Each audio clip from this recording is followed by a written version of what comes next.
नमस्ते, good morning. KP college की online class में आपका स्वागत है। मैं नरेंद्र पाल सिंह बीए द्वितीय वर्ष का टॉपिक सल्तनत कालीन इतिहास भाग 5 लेकर आपके सामने उपस्थित हुआ हूँ। आज भाग 5 में रज़िया सुल्तान के बारे में विस्तार से अध्ययन करेंगे कि रज़िया सुल्तान कौन थी, रज़िया सुल्तान का कितने से कितने समय तक शासन रहा, रज़िया सुल्तान से पहले कौन शासक बना। इस सल्तनत कालीन इतिहास में आज हम जो टॉपिक का अध्ययन करेंगे वो है रज़िया सुल्तान। चलो रज़िया सुल्तान। रज़िया सुल्तान का अगर टाइम पीरियड देखा जाए तो रज़िया सुल्तान का जो शासन रहा वो 1237 से लगाकर 1240 ईस्वी तक वो दिल्ली पर शासन करती है रज़िया सुल्तान। रज़िया सुल्तान का टाइम पीरियड 1237 से लगाकर 1240 ईस्वी तक रज़िया सुल्तान का टाइम पीरियड रहा। ये रज़िया सुल्तान ये भारत की पहली महिला शासिका थी जो दिल्ली के राज सिंहासन पर बैठी थी।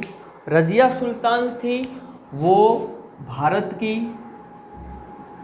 की पहली महिला शासिका थी,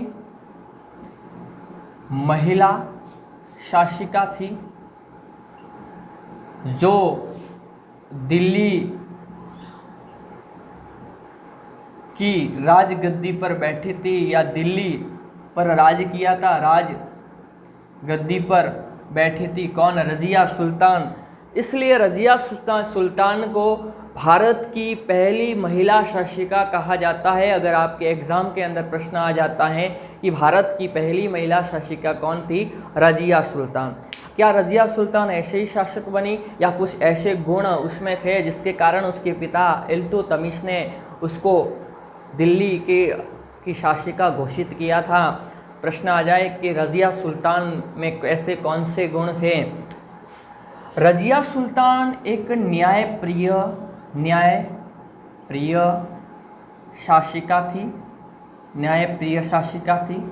वो जनता के सभी लोगों के प्रति न्याय करती थी, किसी के साथ पक्षपात की नीति नहीं अपनाती थी। वो एक न्यायप्रिय शासिका थी रज़िया सुल्तान, ये इसमें गुण था।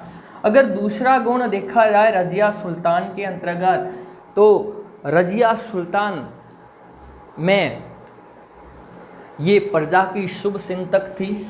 प्रजा यानी जनता प्रजा की शुभ चिंतक थी, जिससे सभी प्रजा उसे पसंद करते थे। इसी कारण प्रजा की पसंद के कारण वो जनता के सहयोग से चुनी गई थी दिल्ली की शासिका रज़िया सुल्तान। और इस तीसरा गुण देखा जाए रज़िया सुल्तान के अंतर्गत, उसमें जो सैनिक के जो गुण होने चाहिए, सैनिक गुण संपन्न ये महिलाएं थी। जो सैनिक में जो गुण होने चाहिए वो सारे गुण रज़िया सुल्तान में थे। उसको युद्ध कला भी आती थी और प्रशासनिक कला में भी निपुण थी रज़िया सुल्तान।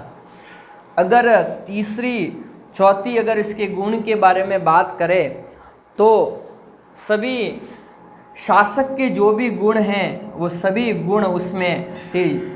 सभी शासक के सभी गुण थे। वो स्वयं विद्वान थी। क्या थी? विद्वान थी और विद्वानों की आश्रयदात्री थी। कौन? रज़िया सुल्तान। इन सभी गुणों के विद्यमान होने के कारण उसके पिता इल्तुतमिश, रज़िया सुल्तान के पिता कौन थे? इल्तुतमिश।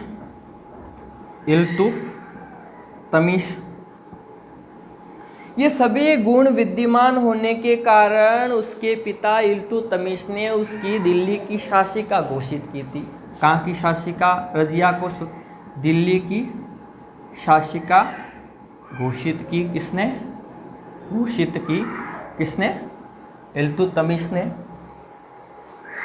इल्तुतमिश जब बीमार हो जाता है, बुढ़ा हो गया, बीमार हो जाता है, मरने के लास्ट स्टेज में था इल्तुतमिश। तब उसने अपने दिल्ली के सभी अमीरों को बुलाया। ये अपना दिल्ली है। इस दिल्ली पर इल्तुतमिश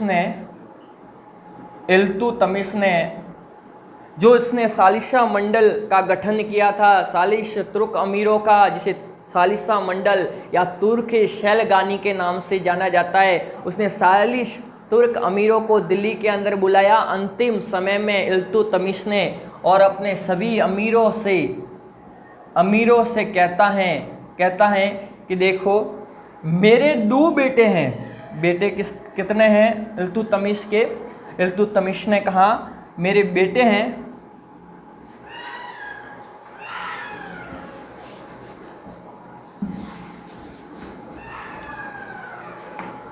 इल्तुतमिश कहता है कि मेरे 2 बेटे हैं। मेरे एक बेटे का नाम रुकनुद्दीन है, और तुर्क अमीरों से कहता है, और दूसरे बेटे का नाम है आराम शाह। ये मेरे 2 बेटे हैं। ये दोनों बेटे बिल्कुल काम के नहीं हैं। न तो उनको प्रशासनिक कला के बारे में ध्यान है, न उनको युद्ध कला आती है। ये बिल्कुल काम के नहीं है, दिल्ली शासन को चलाने के लायक नहीं है। इसलिए मैं चाहता हूँ कि जैसे ही मेरी मृत्यु हो जाती है तो इन दोनों में से किसी को शासक नहीं बनाना है। मेरी बेटी हैं रजिया सुल्तान, उसको ही शासिका बनाना, दिल्ली की गद्दी उनको ही सौंपना। इस इल्तुतमिश की उपस्थिति में ये अमीर लोग हैं।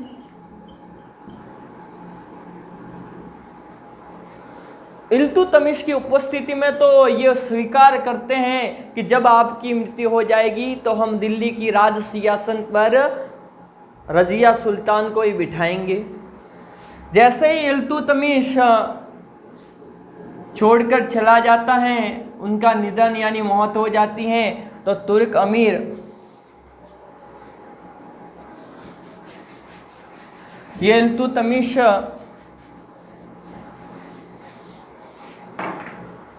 इल्तुतमिश का निधन हो गया तो दिल्ली के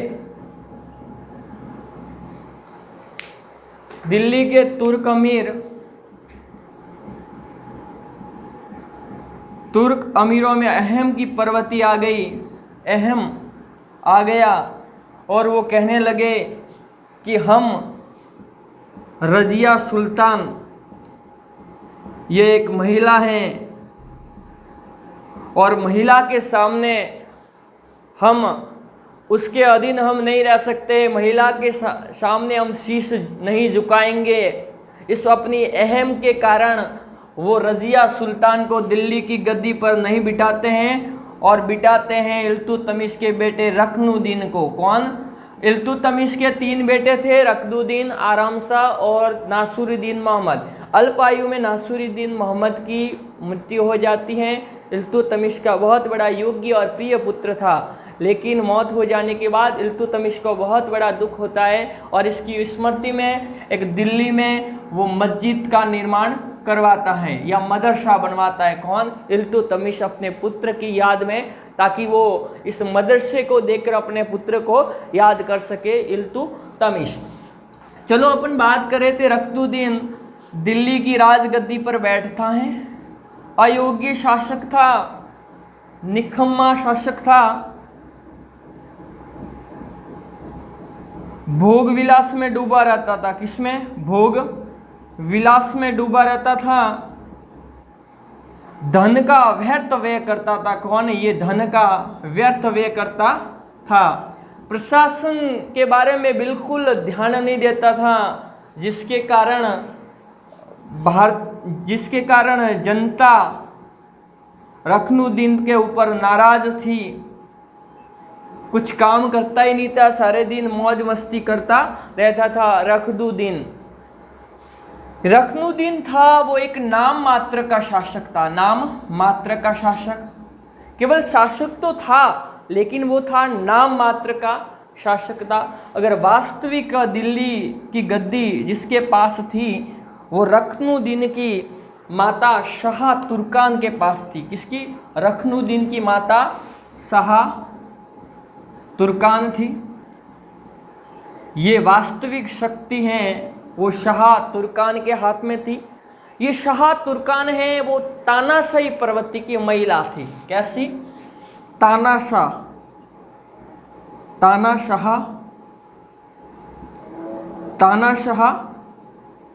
प्रवृत्ति की महिला थी, जिसके कारण दिल्ली की सभी जनता उसके ऊपर नाराज रहती थी। दोनों माँ बेटों से ये दिल्ली की जनता नाराज हो गई। एक दिन शुक्रवार के दिन रजिया सुल्तान लाल वस्त्र पहनकर जाती हैं सभा में और जनता से आग्रह करती हैं कि मुझे इन दोनों माँ बेटों से बचाओ। उसी समय दिल्ली की जनता रखनुद्दीन को दिल्ली के सियासत से हटा देते हैं और जनता के सहयोग से दिल्ली में एक पहला अवसर आता है जहाँ जनता के सहयोग से किसी को शासक बनाया जाता है, वो है रजिया सुल्तान।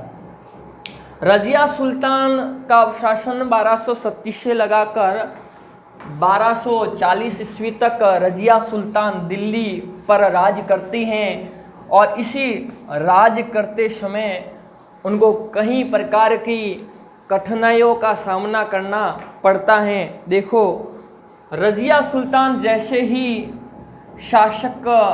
शासन करती हैं तब उसको पहले तुर्क अमीरों का विद्रोह का सामना करना पड़ता है। तुर्क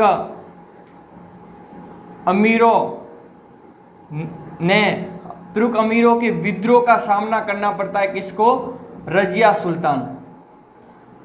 रजिया सुल्तान को कुछ प्रांतीय सूबेदार और जनता के सहयोग से वो शासिका बनती हैं, तो दिल्ली के तुर्क अमीरों को अच्छा नहीं लगता है। दिल्ली के कहाँ पर थे? तुर्क अमीर हैं, उनको अच्छा नहीं लगता है, वे उसका विरोध करते हैं। और वो विरोध कौन कौन से तुर्क अमीर उनका विरोध करते हैं? जैसे उस समय बदायूं का सूबेदार था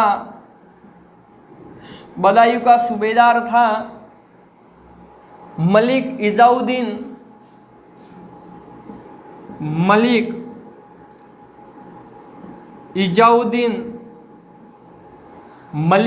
इजाउद्दीन सालारी। ये सूबेदार बदायूं का सूबेदार था, जिसे बदायूं पर अपना शासन था। दूसरा अगर हम बात करें तो मुल्तान का सूबेदार था, वो था मलिक शैफुद्दीन।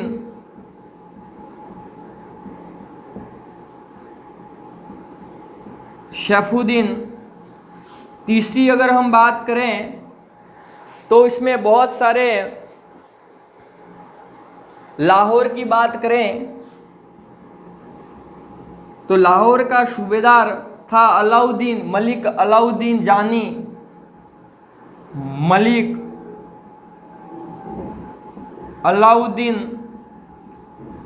जानी। तीसरी एक सूबेदार था हाशी का सूबेदार मलिक। ये सभी सूबेदार थे। जैसे यहाँ 4 सूबेदार है, हाशी के सूबेदार भी उसको।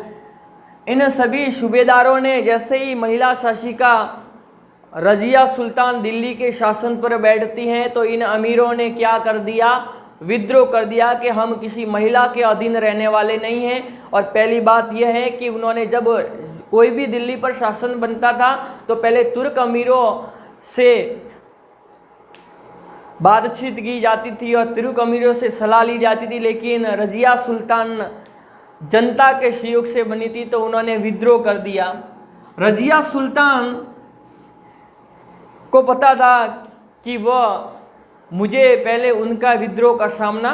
इनको विद्रोह जो उन्होंने विद्रोह कर दिया है उसका हमें मुकाबला करना पड़ेगा। वो दिल्ली से बाहर, राजधानी दिल्ली से बाहर आती हैं और वो अपने शत्रुओं का मुकाबला करना शुरू कर देती है। पहले वो उन पर घमासान घावा बोलती हैं। क्या बोलती हैं? दिल्ली पर घमासान घावा बोलती हैं और उनसे युद्ध करती हैं कि अगर मुझे दिल्ली के राज सिंहासन पर बैठना है या दिल्ली का शासन अगर हमें प्राप्त करना है तो तलवार के बल से किया जा सकता है। वो तलवार लेकर रण में कूद पड़ती हैं और कहीं शासकों पर घावा बोलती हैं, लेकिन जब उन्हें सफलता प्राप्त नहीं होती है रजिया सुल्तान, तो वो दूसरे तरीके से सूबेदारों का दमन करने का सोचती है। कौन? रजिया सुल्तान दूसरे तरीका। और दूसरा तरीका वो क्या अपनाती हैं? वो दूसरा तरीका रजिया सुल्तान अपनाती है, कूटनीति का सहारा लेती है। क्या? कूटनीति का वो सहारा लेती है रजिया सुल्तान और इन दिल्ली के सभी अमीरों में एक अफवाह फैलाती हैं। ये रजिया सुल्तान दिल्ली के अमीरों पर के बीच में अफवाह फैलाती हैं कि दिल्ली के कई तुर्क अमीर हैं, वो मेरे पक्ष में आ गए हैं। सभी ने मेरी अधीनता, जैसे कुछ अमीरों ने आपसे बगावत कर ली और मेरे पक्ष में आ गए हैं, जिसके कारण दिल्ली के बहुत सारे अमीर को डर लग गया और डरने लगे, जिसके कारण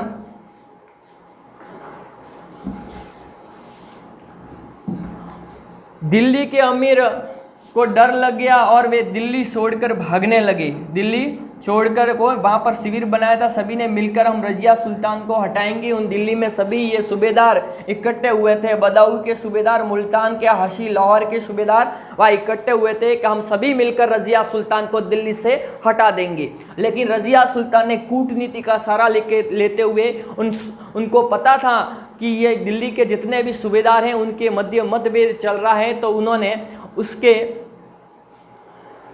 उसने उनके बीच में कहा कि आपकी जो सूबेदार हैं वो मेरे पक्ष में आ गए। रजिया सुल्तान ने कूटनीति का सहारा लेकर बदायूं के सूबेदार मलिक इजाउद्दीन सालारी को अपने पक्ष में कर दिया और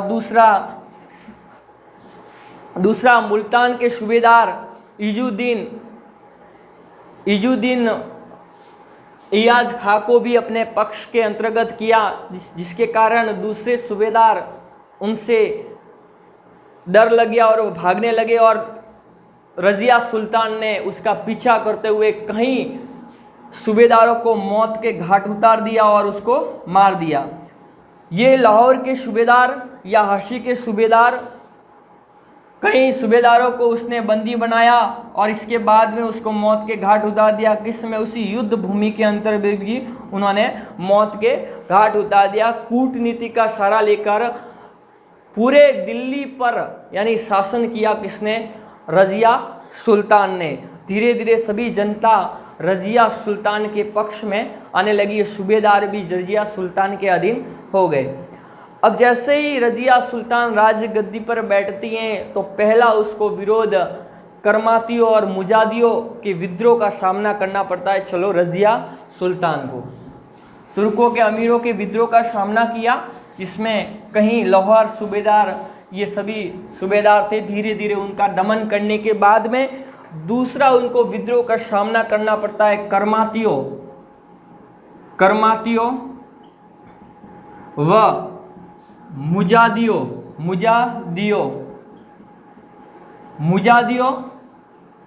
का विद्रोह। ये जो जाति थी करमाती जाति, ये सिंध,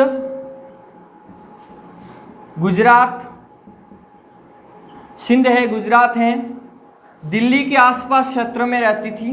दिल्ली के आसपास क्षेत्र में ये जातियां रहती थी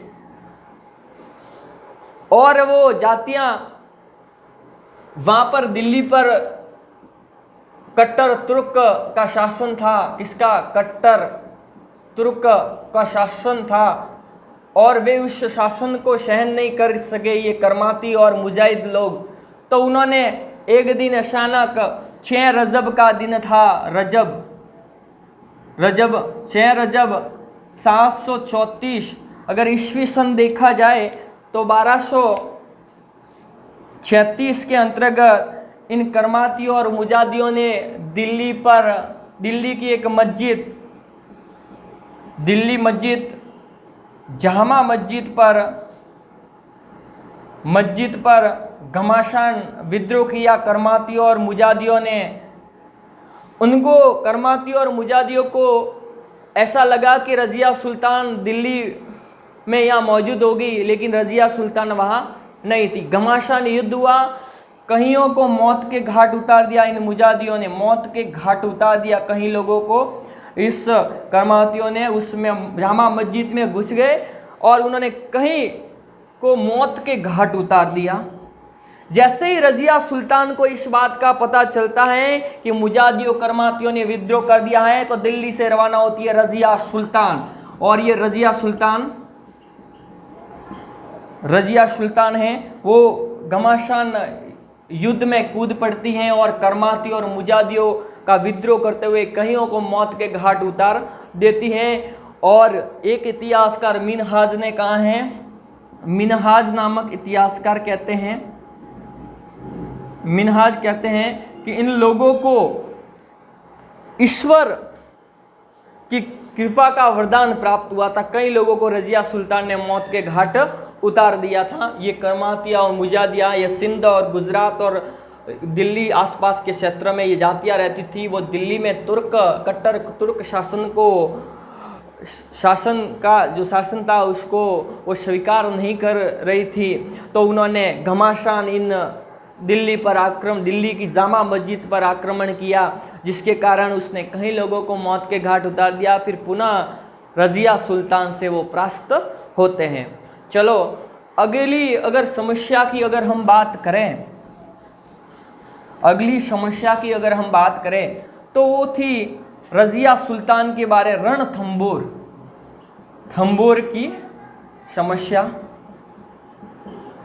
जैसे इल्तुतमिश का निधन हो जाता है, इल्तुतमिश का, इसके बाद में रख्दुद्दीन अनुभवहीन शासक बनता है। तो रणथंबोर पर उस समय शासक थे रणथंबोर का समय, उस समय जैसे ही इल्तुतमिश की मौत हो जाती है और इधर रख्दुद्दीन एक अनुभवहीन शासक बनता है, तो रणथंबोर के कई शासक स्वतंत्र होने की फिराक में थे। तो उन्होंने उस समय रणथंबोर दिल्ली सल्तनत के अधीन थे। तो रणथंबोर में उस समय रणथंबोर के जो वंश थे वो थे चौहान वंश। कौन? चौहान वंशों का ये दुर्ग था।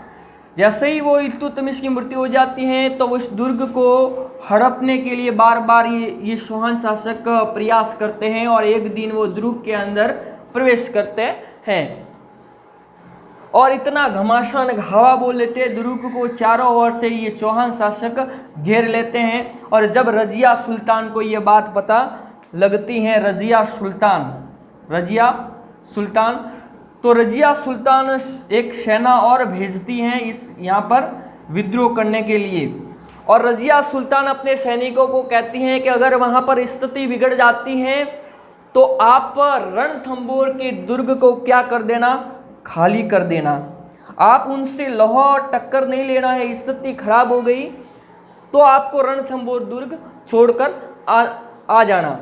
जिसके कारण जैसे ही रज़िया सुल्तान ने रणथंबोर दुर्ग को छोड़कर आने की बात कही तो दिल्ली के कई तुर्क अमीर रज़िया सुल्तान पर नाराज हो गए। दिल्ली के तुर्क अमीर हैं वो रज़िया सुल्तान के ऊपर क्या हो गए, नाराज हो गए। ये समस्या और भयंकर होती जा रही है। देखो रणथंबोर की समस्या, ये चौहान शासकों ने रज़िया सुल्तान के समय छीन लिया। दूसरी अगर हम समस्या की बात करें, ग्वालियर की समस्या।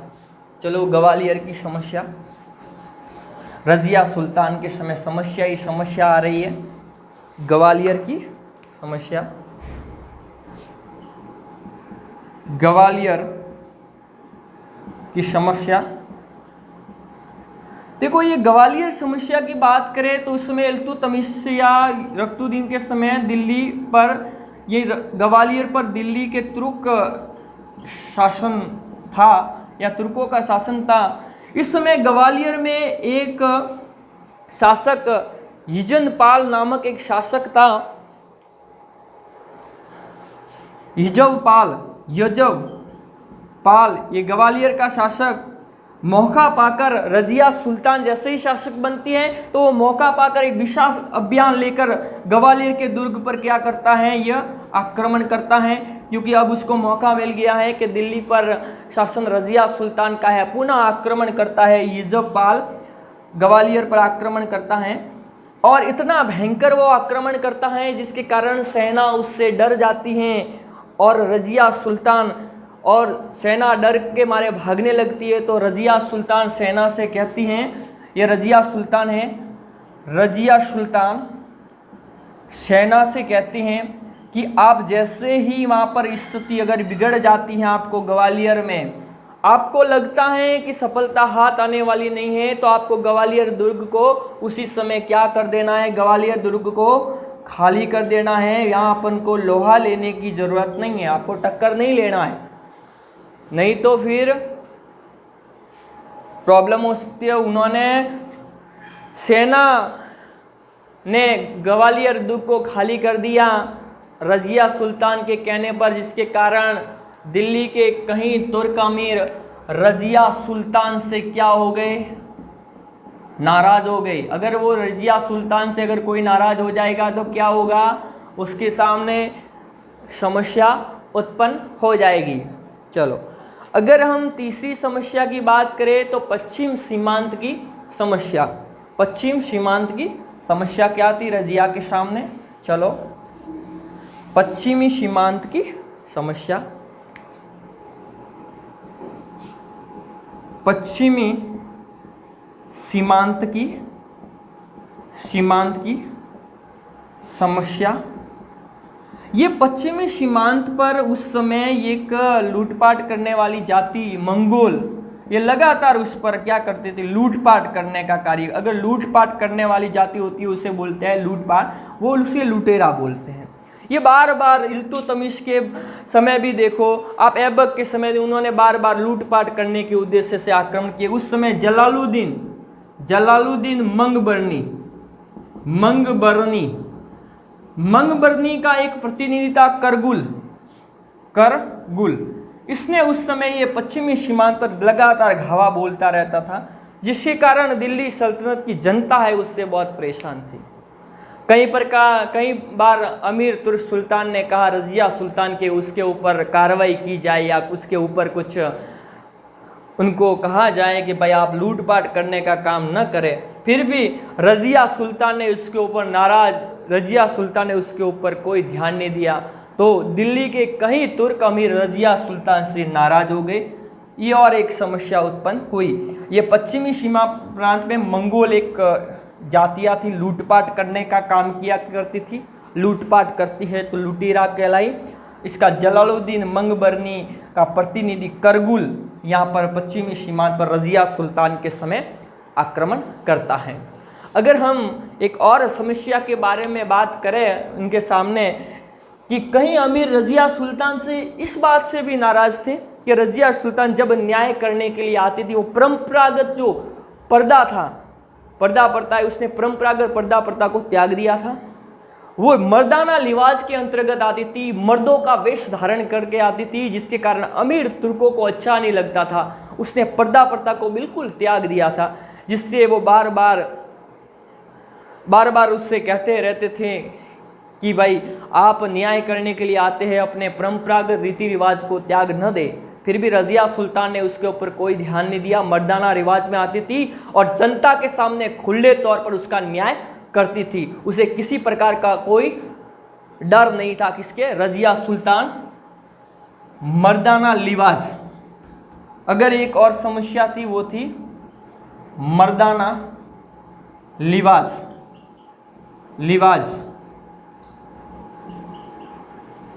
वो मर्दों का वेश धारण करके मर्दों का वेश धारण करके जनता का न्याय करती थी, जनता का न्याय करती थी, जिसके कारण तुर्क अमीरों को अच्छा नहीं लगा, वे उसका विरोध करने लगे और वो मर्दों के वेश में आती थी। कौन? रजिया सुल्तान। तीसरी और एक समस्या और थी याकुर्त की समस्या। कौन सी? याकुर्त की समस्या। याकुर्त की समस्या, ये याकुर्त था वो अबिसिनिया का व्यक्ति था। कहाँ का था ये याकुर्त? याकुर्त याकुर्त था वो कहाँ का था? अबिसिनियाई का था, जिसके कारण रजिया सुल्तान उसके ऊपर बहुत प्रसन्न रहती थी। वो उसको बहुत अधिकार रजिया सुल्तान ने दिया था कि वो जब चाहे वो कभी भी मुझसे मिल सकते हैं। याकुर्त को इतना अधिकार रजिया सुल्तान ने दिया था, जब चाहे तब वो मुझसे मिल सकता है। उससे बहुत अधिक स्नेह था रजिया सुल्तान को, जिसके कारण दिल्ली के तुर्क अमीर रजिया सुल्तान से क्या हो गए थे? नाराज हो गए। ये बात तो एक और कई अमीर तो कहने लगे कि रजिया सुल्तान और याकुर्त के बीच में कोई प्रेम संबंध है, ऐसी बात करने लगे। जब रजिया सुल्तान कहीं शिकार करने के लिए जाती थी या घुड़सवारी करने के लिए जाती थी, तो याकुर्त को अपने साथ में लेकर जाती थी, जिसके कारण कहीं अमीर सरदार हैं उसके ऊपर नाराज हो गए थे। ये भी रजिया सुल्तान के सामने एक बहुत बड़ी समस्या थी। उसने अबिसिनियाई के शासक याकुर्त को अमीर आकुर पद पर नियुक्त किया था। ये तुर्क अमीरों को अच्छा नहीं लगा और ये उसके विद्रोही बन गए। कौन? तुर्क अमीर।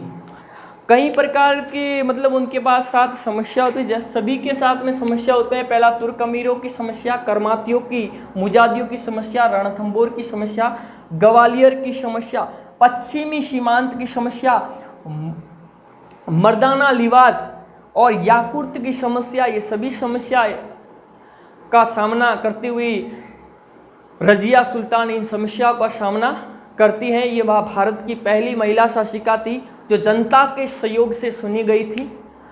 अगले वीडियो के अंतर्गत हम उनकी और कुछ समस्या के बारे में अध्ययन करेंगे, रजिया सुल्तान के बारे में। तब तक इस वीडियो के बारे में प्रतिक्रिया जरूर दीजिएगा। धन्यवाद।